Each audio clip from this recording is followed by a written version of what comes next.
So here's all this stuff. It's amassed. It's in your vortex. It's there for you. We see it. We love it. We benefit from it. We thank you for putting it there. We revel in the expansion of the universe, while you often complain that it hasn't shown up yet in the way you want it to. So you've got to find some way of positioning yourself vibrationally so that what's in your vortex can come to where you are. So we are presenting to you, we've been doing it for a while, and we're writing the book, The Grid, so that you can get the sense of the grid meaning your point of attraction. Because you've created a vibrational version of you that is beautiful to behold. But most of you are not even coming close to living the vibrational version that you've created because you're so busy. We love you so much. Sloppily observing anything and everything around you, rather than deliberately preparing your point of attraction, deliberately preparing your grid so that what's in the vortex can flow into it.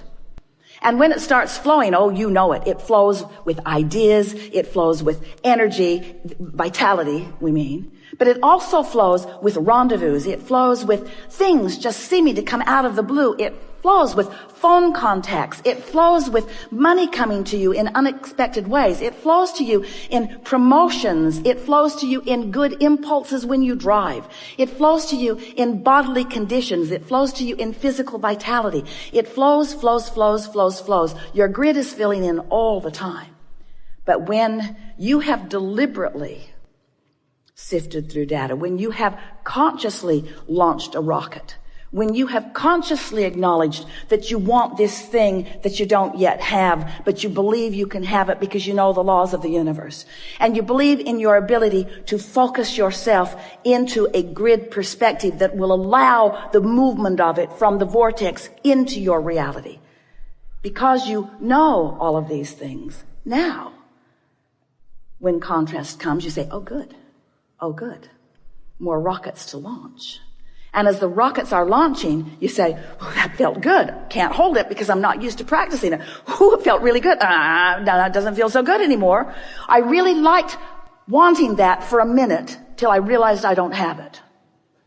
Do you remember those fresh desires when you were kids before your parents crushed your dreams? Do you remember when you believed in your own ability to create? Do you remember when you thought the world was on your side before so many convinced you that they weren't? That fresh flowing of desire. We want to help you to restore yourself to that. So you launch this rocket of desire, and then you recognize, because now you're more sensitive. You know that you want it, but you're not in alignment with it. And every thought that you think that contradicts what you want will give you an emotional feedback that will let you to know, this is what I'm doing. This is that thing I do. Right here, right now. I'm catching myself in the act. Jerry and Esther had chickens years ago, and they remember going out to the hen house one night. They'd forgotten to close it up.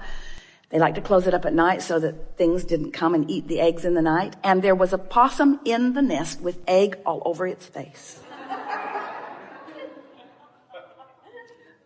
He looked so guilty. So negative emotion is you catching yourself in the act with egg all over your face.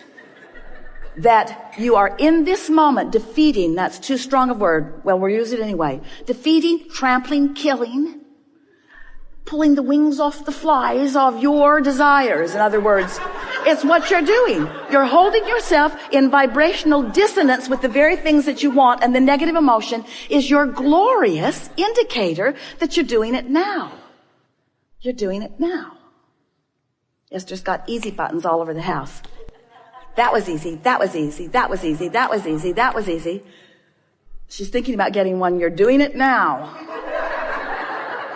You're doing it now because you are aware, when you will know what negative emotion means, that you are in that place where you are not holding it off forever, not defeating it, but certainly slowing it down. Slowing what down? Slowing down your ability to stand, begin again. You have created a grid.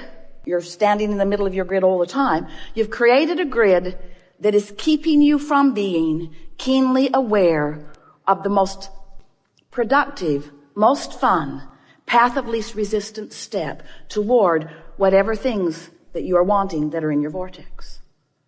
You see how it works? You are the creator of your own reality. You are the vibrator of your own being. You are the discerner and the decider and the accomplisher of your own point of attraction. And it is so much fun when you deliberately sift through the contrast. Yay, stuff to choose from. You launch a rocket, and even though you can't hold it necessarily the first time, you know you can work your way around to that because there are endless processes to help you do that. And then when you finally accomplish that alignment with what you want, and the energy starts moving, and we love the word momentum. You feel the momentum of forces moving to assist you in the accomplishing of what you want. You got to stop focusing so much on what is that it dominates your vibrational patterns. And you have to start focusing upon who you really are and how you want to feel. So when you think about the things you want, and there are a lot of them, and it's wonderful. When you think about the things that you want, and you think about why you want those things that you want, and it brings you to that vibrational reason, most of which is easily recognizable by you, and easy to find by you, and easy to discover all around you already. Because the feeling of money is not only available to you in money itself. Because you just said, it feels like fun, it feels like freedom, it feels like, and there is so much of your world that does not require money in order to feel those things, you see. So if you look around as the selective sifter that we know a deliberate creator like you can be, and you tune your frequency to the feeling of, so it would be such a good thing if you could just make your list of things that you want, and take each item one by one and stop and analyze for yourself, what is the feeling of that?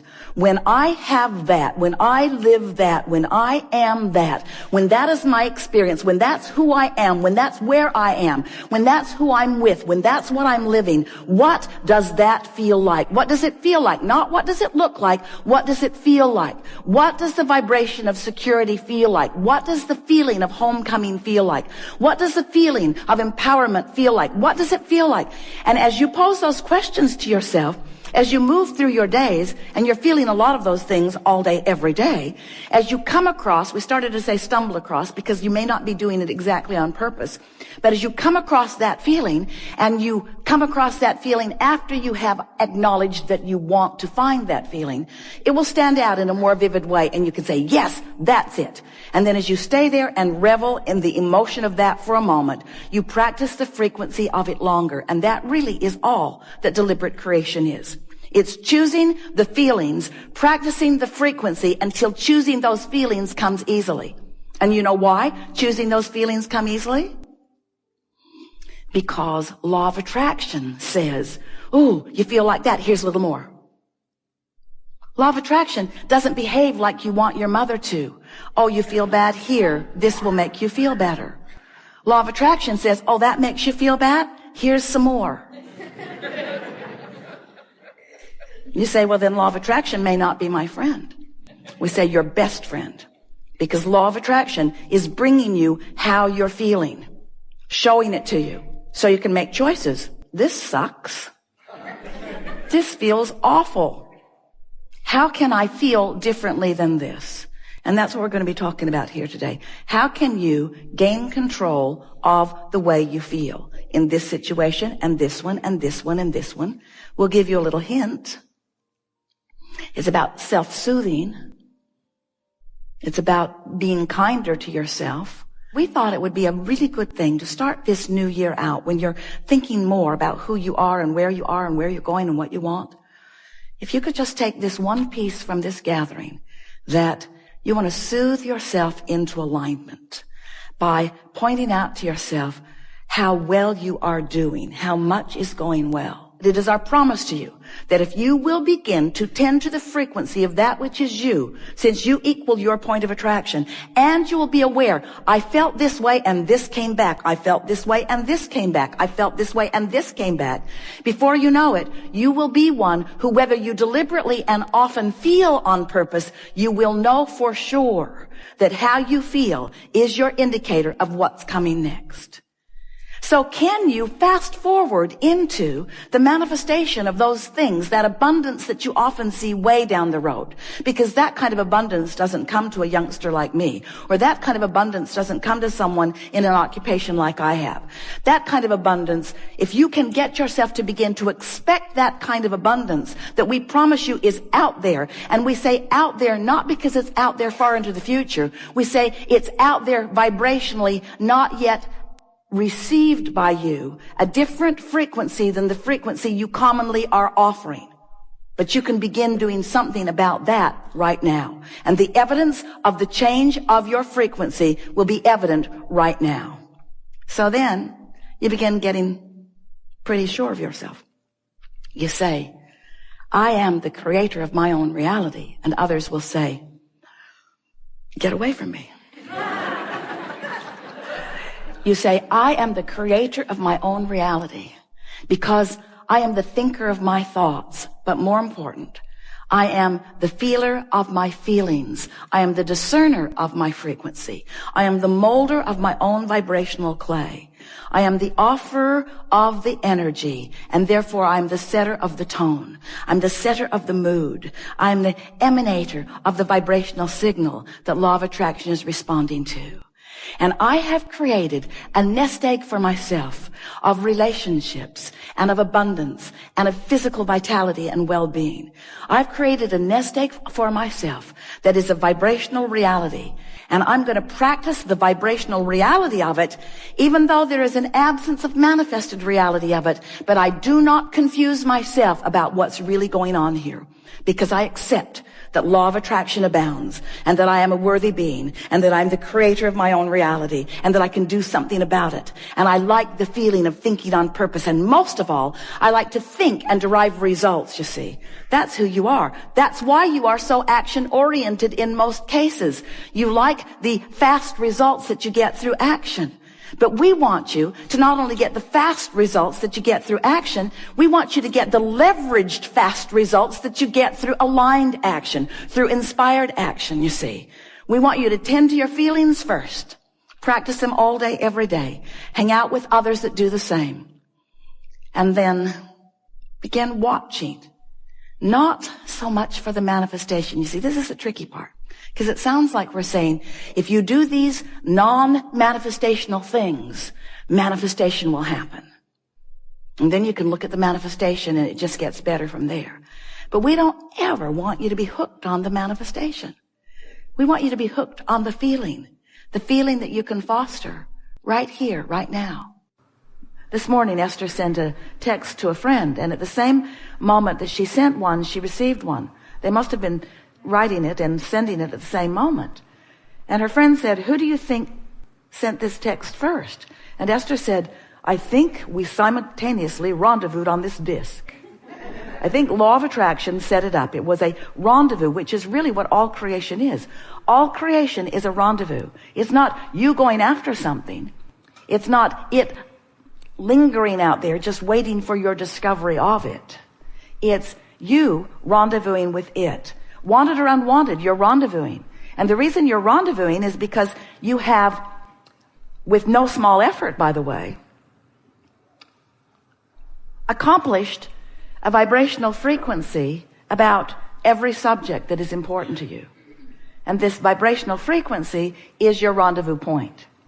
So what we want to talk about today is selecting those rendezvous points, being aware of those rendezvous points, identifying the subjects, and then creating the vibrational frequency that yields to you not just the end result of the rendezvous point that you want, but the fun along the way of rendezvousing. We want you to enjoy the journey as well as the manifestation, because we want you to know that every manifestation is just the beginning point of another journey. And once you're good with that, then life starts being more and more fun. So we're eager to talk with you about whatever is important to you. There is nothing off limits, and there is no order of business, but there will be a sort of building of momentum.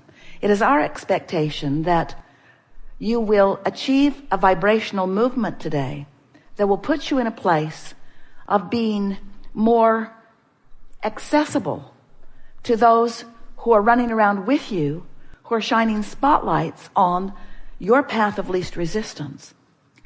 You are all day moving around,